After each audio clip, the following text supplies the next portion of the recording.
नावाडी त्या पाण्यामध्ये ती नाव फिरवतोय आणि ज्या वेळेला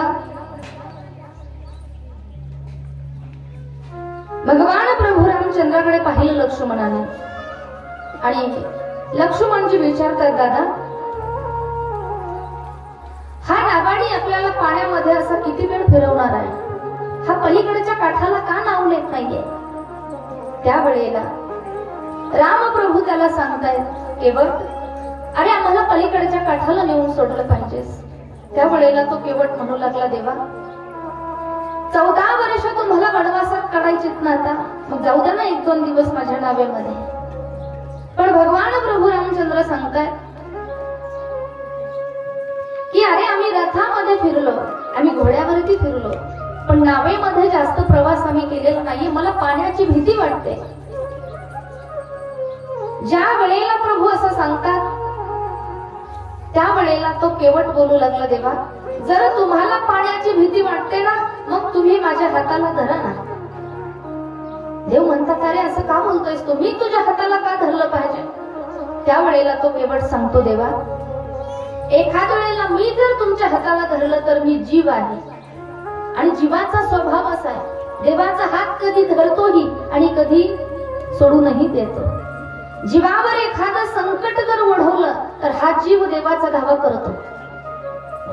संकट आल्यानंतर आपल्याला देवाचं नाम आठवतं, पण संकट निघून गेल्यानंतर आपण देवाला विसरूनही जातो.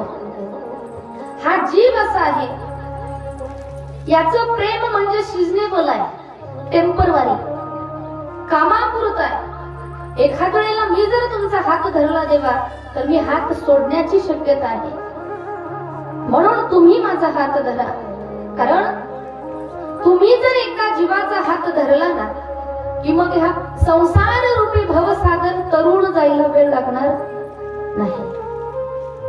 म्हणून प्रभूचा आणि केवटाचा सुंदर असा तो संवाद आहे. अनेक प्रकारची विनंती केल्यानंतर केवटाने ती नाव आता पहिलं तीराला आणली, गंगेच्या पलीकडच्या काठाला आणली. प्रभू नावेतून उतरतायत, पण उतरत असताना सीतेकडे पाहिलं प्रभूने. सीतेच्या हातामध्ये एक अंगठी होती. सीता मातेच्या लक्षात आलं की स्वामीला याची मजुरी म्हणून काहीतरी द्यायचं आहे, पण देवाकडे आपल्या मालकाकडे काहीच नाहीये. मग सीता मातेनं लगेच आपल्या बोटातली अंगठी काढली आणि स्वामीच्या हातामध्ये ठेवली. प्रभू ती अंगठी केवटाला देतात. केवटाने सांगितलं, नाही म्हणे देवा, मी तुमच्याकडून मजुरी घेणार नाही. कारण शास्त्र असं सांगतं म्हणे की ज्या लोकांचा धंदा सारखा असतो, ज्याचा धंदा एकच असतो ना, ते एकमेकांकडून मजुरी घेत नसतात. नाभी सेना नाभी लेत, धोबी सेना धोबी. एक नाभी दुसऱ्या नाव्याकडून मजुरी घेत नाही, एक धोबी दुसऱ्या धोब्याकडून मजुरी घेत नसतो. तुमचा आणि माझा धंदा एकच आहे म्हणे. लक्ष्मण बाजूला उभे होते. लक्ष्मणजीला राग आला. म्हणले, अरे हा सामान्य केवट आहे आणि माझ्या दादा म्हणजे स्वतः भगवान परमात्मा आहे, आणि याचा आणि माझ्या दादाचा धंदा एक कसं काय असू शकतो? असं का बोलतोय हा केवटा? अरे तू असं का बोलतोयस? त्या वेळेला त्या केवटाने सांगितलं, म्हणे लक्ष्मणा, तुमच्या दादाचा आणि माझा धंदा एकच आहे, फरक एवढाच आहे, त्यांचा होलसेल आहे, माझा किरकोळ आहे. कारण तेही तारण्याचंच काम करतात आणि मीही तारण्याचंच काम करतोय. फरक एवढाच आहे. तुमचे दादा भगवान प्रभू रामचंद्र हे संसार रूपी भवसागरातून तारून नेतात आणि मी या छोट्याशा नदीतून तारून नेतोय. दोघांचा धंदा सारखाच आहे, म्हणून मी तुमच्याकडून मजुरी घेणार नाही देवा. पण हा, माझी ही मजुरी तुमच्याकडे उधार ठेवा. आणि जेव्हा माझी ही देहरूपी नाव, माझी देहरूपी नाव जेव्हा या संसार रूपी भवसागरामध्ये डगमगायला लागेल ना, तेव्हा मात्र तुम्ही माझी ही नाव पहिल्या तीराला लावून द्या. किती सुंदर मजुरी मागितली आहे. आणि हे मागावं भगवंताकडे फक्त भगवंताच्या भक्तांनीच. मागण्यासाठी सुद्धा अक्कल लागते बरं का, कोणाकडे काय मागावं. केवटाला माहित होतं आज 1000-2000 रुपयाची मजुरी घ्यावी, पण शेवटी जेव्हा आपली नाव डगमगायला लागेल ना भवसागरामध्ये, तेव्हा हा बिना मजुरीचा येणार नाही. मग याची मजुरी तर आपण चुकती करू शकत नाही. म्हणून आजची ही मजुरी तुमच्याकडे शिल्लक ठेवतोय म्हणे, माझा उद्धार करा. त्या वेळेला माझी नाव तुम्ही किनाऱ्याला लावा. सुंदर असा भाव आहे. भगवान प्रभू रामचंद्रांचं लक्ष्मण सीता मातेचं दर्शन घेतलं केपटाने, आणि आता तिघेही पुढे पायी पायी चालतायत. चालत असताना चालण्याचा क्रम तुलसीदासजी सांगतात की चालत असताना पुढे प्रभू चालतायत, मध्ये सीता माता चालते आणि पाठीमागे लक्ष्मणजी चालतात. राम प्रभू आणि लक्ष्मणाच्या मध्ये सीता माता चालतात. का चालत असेल, का चालत असतील असं? त्याचं कारण आहे, राम प्रभू हे देव आहेत, लक्ष्मणजी जीव आहेत आणि सीता माता म्हणजे माया आहे. देवाच्या आणि जीवाच्या मध्ये ती माया असते. कशी सांगू? जसं जीव आणि परमार्थ, जीव आणि देव. एखाद्या वेळेला जीवाने ठरवलं की 5 दिवस झाले आपण कथेला जाऊ शकलो नाही, आज किमान 6वा दिवस आहे कथेचा, आज तरी आपण कथेला गेलं पाहिजे. जीवाची इच्छा होते देवाकडे जाण्याची, पण संसारातले जे काही काम आडवी येतात, कुणाला तरी कुठेतरी जायचं असतं, बाजाराला म्हणा, कुणा पाहुण्याकडे म्हणा, कुठेतरी जायचं असतं किंवा शेताचं काही काम असतं, तर ती देवाच्या आणि जीवाच्या मध्ये आड येणारी ती माया आहे. प्रपंच म्हणजे माया आहे. ती माया सहज जीवाला देवाकडे जाऊ देत नाही. तेच भक्त त्या ठिकाणी महान आहेत की जे मायेला म्हणजे प्रपंचाला बाजूला सारतात आणि प्रपंचात राहून परमार्थ सिद्ध साध्य करतात. प्रपंचात राहून परमार्थ करतात. माया सहज त्या ठिकाणी परमार्थामध्ये येऊ देत नाही. कधी आपली वैयक्तिकही अडचण असते, तर कधी समाज सुद्धा अडचणी आणतो. आपण जेव्हा चांगलं काम करायला निघतो ना, तेव्हा समाज सुद्धा त्या ठिकाणी आडकाठी करण्याचा प्रयत्न करतो. समाज म्हणजे दुसरे कोणी नसतात, आपलेच असतात. आपलेच असतात.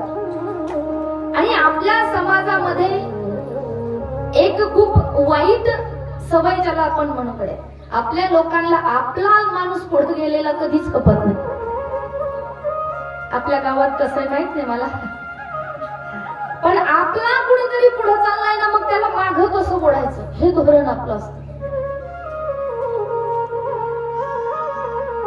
आपलेच आपल्याला त्रास करत असतात प्रत्येक कार्यामध्ये. एक सुंदर उदाहरण सांगेल मी तुम्हाला, लक्षात येईल तुमच्या. एक वेळेला एक कुत्री त्या ठिकाणी अशी कडव्याची वळई होती आणि त्या वळईच्या बाजूला थोडं आडोशाला तिने त्या पिल्लांना जन्म दिला. छोटे छोटे ते कुत्रीचे पिल्लं. आणि त्या कुत्रीनं त्या पिल्लांना सांगितलं की मी तुमच्यासाठी, तुम्ही छोटे आहात, मी तुमच्यासाठी काहीतरी कुणाच्या दारातलं खरकट मरकट खाऊन येते आणि तुमच्यासाठी दुधाची व्यवस्था करते, तुमचं पोट भरण्यासाठी. पण तुम्हाला एक सांगते म्हणे, तुम्ही या वळईच्या बाहेर जायचं नाही, कारण जग खूप वाईट आहे म्हणे, तुम्हाला ते त्रास देईल. तुम्ही मी येईपर्यंत तुम्ही वळईच्या बाहेर जायचं नाही. पिलाने सांगितलं ठीक आहे. ती कुत्री बाहेर निघून गेली आणि थोड्या वेळानंतर छोटे छोटे मुलं आपली त्या पिलाजवळ गेले, बिस्किट हातात घेऊन, आणि त्या पिलांना असे बिस्किट दाखवू लागले. त्या पिलांनी बिस्किट पाहिल्यानंतर त्या लेकरांच्या मागे मागे पिल्लं ते आली आणि ते पिल्लं रस्त्यात आली, वळईच्या बाहेर आले. रस्त्यावर आले ती छोटी छोटी पोरं त्या पिलांसोबत खूप खेळू लागले, आनंद घेऊ लागले. पिलांनाही आनंद वाटू लागला. पण ते पिलं मुलांसोबत खेळत असताना तिथे एक मोठं कुत्रं आलं आणि त्या कुत्र्याने त्या कुत्रीचे जे पिल्लं होते ना, त्या पिलांवर झडप घेतली, त्याच्यावर हल्ला केला, त्यांचा चावा घेतला. शरीर त्या पिलांचं रक्त बंबाळ केलं त्या कुत्र्याने. कसा तरी जीव वाचून क्वाय क्वाय क्वाय क्वाय क्वाय क्वाय करत ते पिलं आपल्या त्या वळईमध्ये जाऊन बसले. आणि थोड्या वेळानंतर ती कुत्री आली आणि त्या कुत्रीने जेव्हा पाहिलं आपले पिलं त्या ठिकाणी रक्तबंबाळ झालेले, ती कुत्री रागवली त्या पिलांना. विचारलं तिनं, काय रे तुम्हाला सांगितलं होतं मी वळीच्या बाहेर जाऊ नका, हे जग खूप वाईट आहे. झाला की नाही तुम्हाला त्रास? तुमच्या शरीरातून रक्त वाहत आहे, या जगाचा तुम्हाला त्रासच झाला. शेवटी मी सांगितलं होतं तुम्हाला, तुम्ही बाहेर जाऊ नका, जग खूप वाईट आहे. त्यावेळेला त्या पिलांनी काय सांगितलं माहिती? लक्ष देऊ नये का? तुमचं लक्ष असलं तर तुम्हाला कळेल, आणि कळलं तर मलाही सांगा. त्या पिलांनी सांगितलं, आई तू म्हणतेस जग वाईट आहे, पण जग खूप चांगलं आहे ग. जग वाईट नाहीये. जग म्हणजे ते पिलांसाठी माणसाची लेकरं, हे त्यांच्यासाठी जग आहे. त्याने सांगितलं, अगं जग खूप चांगलं आहे, आम्हाला बिस्किट खाऊ घालत होतं, आमच्या सोबत खेळत होतं. आणि मग त्या कुत्रीनं विचारणार आहे, मग ही तुमची अवस्था कोणी केली? तुमचं शरीर रक्तबंबाळ झालं, ही अवस्था, ही दुर्दशा तुमची कोणी केली? त्या पिलाने सांगितलं, ही आमची अवस्था आपल्याच जातीनं केली. कोणी केली? त्रास कोणी दिला? मग आपल्याला त्रास देणारे कोण असतात?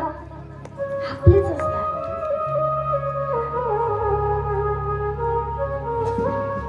पण जरी कधी कुणाचा त्रासही आपल्याला होत असेल चांगलं काम करत असताना,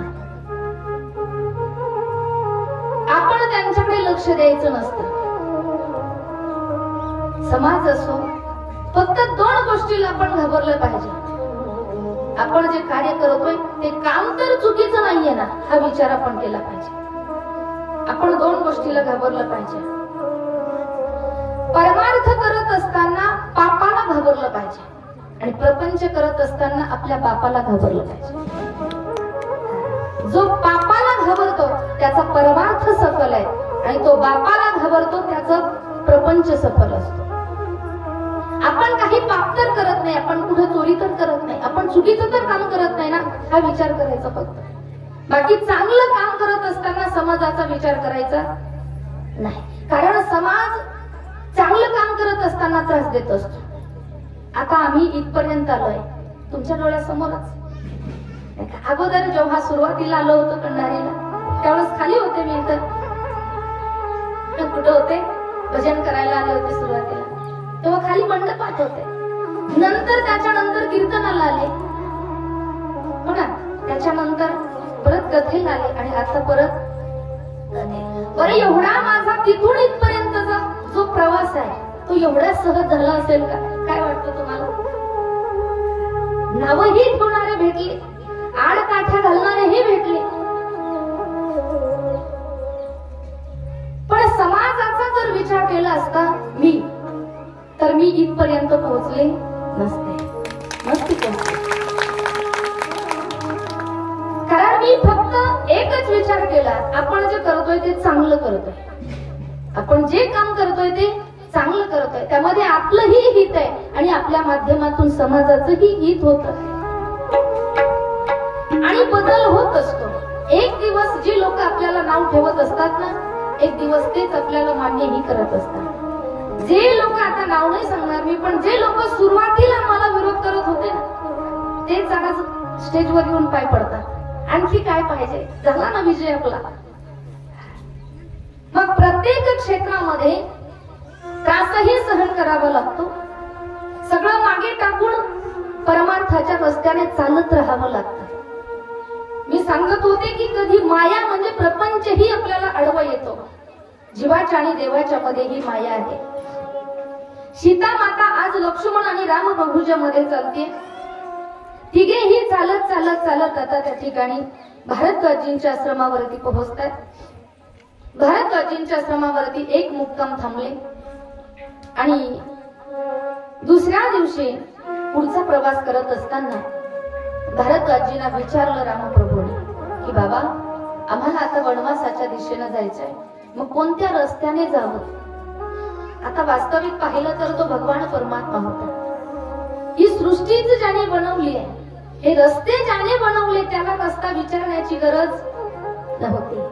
पण ही पद्धती आपल्यासाठी आहे, कारण का देवाने सुद्धा संतांना विचारला रस्ता, आणि जो रस्ता संतांनी दाखवला त्या रस्त्याने भगवान प्रभू रामचंद्र चालले. आपण जीवन जगत असताना विचार केला पाहिजे. आपण रामकथा ऐकत असताना विचार केला पाहिजे की जर भगवान प्रभू रामचंद्र सुद्धा संतांनी दाखवलेल्या रस्त्यावर चालले असतील तर आपण सुद्धा संतांनी दाखवलेल्या रस्त्याने चाललं पाहिजे. हा शिष्टाचार आपल्यासाठी आहे.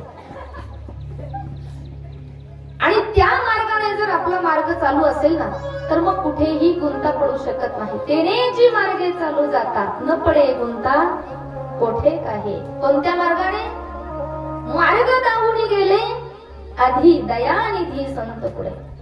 संतांनी मार्ग दाखवला आणि त्या मार्गाने रामप्रभू पुढे प्रवास करतायत. आता चित्रकूट पर्वतावर त्या ठिकाणी पोहोचतात. वाल्मिक ऋषींचा आश्रम आहे. वाल्मिक ऋषींच्या आश्रमावरती थांबतात. तिथूनही पुढे जातात. आता चित्रकूट पर्वतावरती भगवान प्रभू रामचंद्र, लक्ष्मणजी आणि सीता माता राहू लागलेले. आता तुलसीदासजी कथेमध्ये बदल करत आहे. भगवान प्रभू रामचंद्र आता वनवासाला निघून गेले. पण इकडे अयोध्या नगरीमध्ये सुमंत जेव्हा भगवंताला शृंगवेरपूरला सोडून रिकामा रथ घेऊन परत गेले, सर्व अयोध्येचा समाज रस्त्याकडे डोळे लावून बसलेला होता. जोपर्यंत रथ येत नाही तोपर्यंत देवाच्या येण्याची आशा मनात होती. एखाद वेळेला निर्णय बदलतील आणि रथामध्ये परत येतील. जेव्हा तो सुमंताचा रथ येताना पाहिला, माता कौशल्या माता, सुमित्रा माता आदी करून अयोध्येचा समाज धावत धावत त्या रथाजवळ आला. रथाचे पडदे सारून पाहिले तर रथ रिकामा दिसला. सुमंताला विचारतायत सर्वजण की सुमंता, रामप्रभू कुठे आहे? लक्ष्मणजी कुठे आहेत? सीता माता कुठे आहे? त्या वेळेला सुमंताने सांगितलं की आता 14 वर्षापर्यंत कुणीच परत येणार नाही. कौशल्या माता रडू लागली. तो रिकामा रथ पाहून लक्षात आलं कौशल्याच्या की आता माझा बाळ 14 वर्षापर्यंत आता परत येणार नाही. कौशल्या माता त्या ठिकाणी बोलू लागलेली आहे. मनात प्रभूशी बोलतेय. सुंदर असा भाव नाथ महाराज आपल्या भागवतामध्ये, रामायणामध्ये वर्णन करत आहेत.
वडील त्या ठिकाणी दिसू लागले आणि ज्या वेळेला दशरथजींच्या लक्षात आलं की आता माझा अंतकाळ त्या ठिकाणी जवळ आलेला आहे, मग 6 वेळा भगवान प्रभू रामचंद्रजींचं नामस्मरण केलं.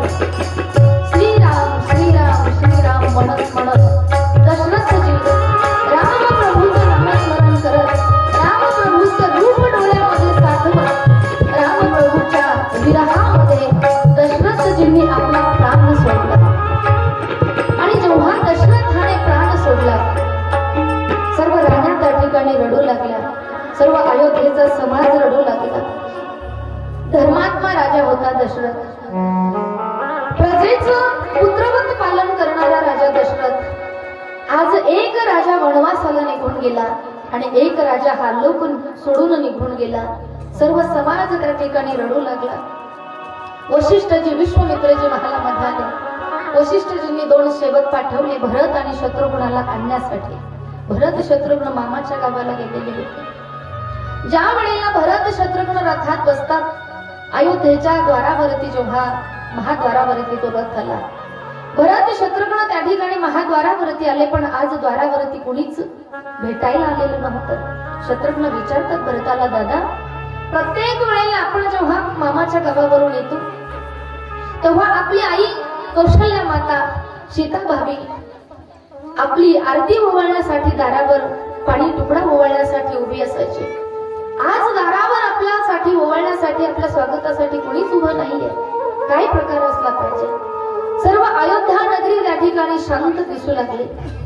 महालामध्ये येऊन पाहिलं. महालामध्ये आल्याच्या नंतर सर्वच जण कैकेयीच्या महालामध्ये एकत्रित आलेले होते. दशरथ महाराजांचं ते शरीर जे प्रेत तेलाच्या नावेमध्ये भरून ठेवलेलं होतं. ज्या वेळेला भरताने कैकेयीला विचारलं, आई अगं काय प्रकार आहे, माझा दादा कुठे आहे, लक्ष्मण दादा कुठे आहे, सीता भाभी कुठे आहे. त्या वेळेला कैकेयी काहीच बोलत नाहीये. भरताने आपल्या पत्नीला विचारलं, मांडवीने पूर्ण वृत्तांत भरताला सांगितला.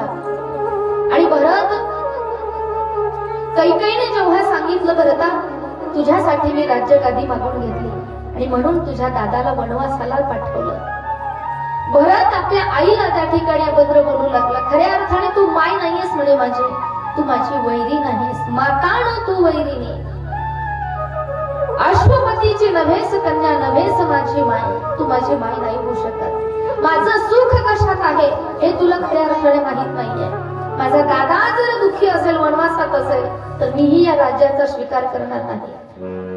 सगळेजण दशरथाच्या त्या महालामध्ये येत आहेत. दशरथ महाराजांचं ते प्रेत त्या ठिकाणी शरयूच्या काठावर नेण्यात आलं. स्वर्गात जाण्यासाठी शिडी असावी अशा प्रकारे ती चिता रचली आणि तिथे भरताच्या हाताने दशरथाला अग्नी जाग दिला. भरत त्या ठिकाणी रडू लागलेला आहे, शत्रुघ्न रडतायत. दशरथ महाराजांचं ते प्रेत जळू लागलेलं आहे. सर्व समाज त्या प्रेताकडे पाहून विचार करू लागला की धर्मात्मा राजा होता, आज सर्व राज्य कारभार त्या ठिकाणी सोडून गेला. कारण कितीही मोठी श्रीमंती असली, सत्ता असली, तरी एक दिवस हे सगळं सोडून सगळ्यांना जावंच लागतं. मरण हे कोणालाही चुकलेलं नाही. ज्या दिवशी माणसाचा जन्म होतो ना, त्याच दिवशी मरणाची वेळ निश्चित ठरलेली असते. फक्त ती आपल्याला माहिती नसते. ज्याचा जन्म झाला त्याचा मृत्यू हा ठरलेला असतो. प्रत्येकाला एक ना एक दिवस हे शरीर सोडून निघून जायचं आहे. मग तिथं सत्ता असो, संपत्ती असो, पैसा असो, वैभव असो, काहीच शेवटी कामा येत नाही. सुंदर असं वर्णन आहे. सज धज के जब मौत की सहजादी आएगी, सहजादी आएगी, न सोना कमाएगा, न चांदी काम आएगी. कितीही सोना असू द्या, किती चांगली असू द्या, पैसा असू द्या, तो काही शेवटी कामा येत नाही. सोडून जावं लागतं. कशा प्रकारे संतांनी वर्णन केलंय की जसं एखाद वेळेला आपण किरायाने घर करतो ना राहण्यासाठी, आणि ते किरायाचं घर मालकाने जर सांगितलं माझं घर खाली करा, आपल्याला तात्काळ ते घर खाली करावं लागतं. तसंच हे जीवन हे सुद्धा एक किरायाचं घर आहे. काय आहे? सुंदर असा भाव आहे. दिन चार घड़ी का जीना, दुनिया है मुसाफिर खाना, चाहे लाख करोड़ों आए, चाहे कोटि खत्म कराए, बस यही चला है जाना, दुनिया है मुसाफिर खाना, जिंदगी के किराए का घर है, जिंदगी के किराए का घर है, जरा कुछ बदलना पड़ेगा, जरा कुछ बदलना पड़ेगा, जरा कुछ बदलना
सोडून आपल्याला सर्वांना जायचं आहे.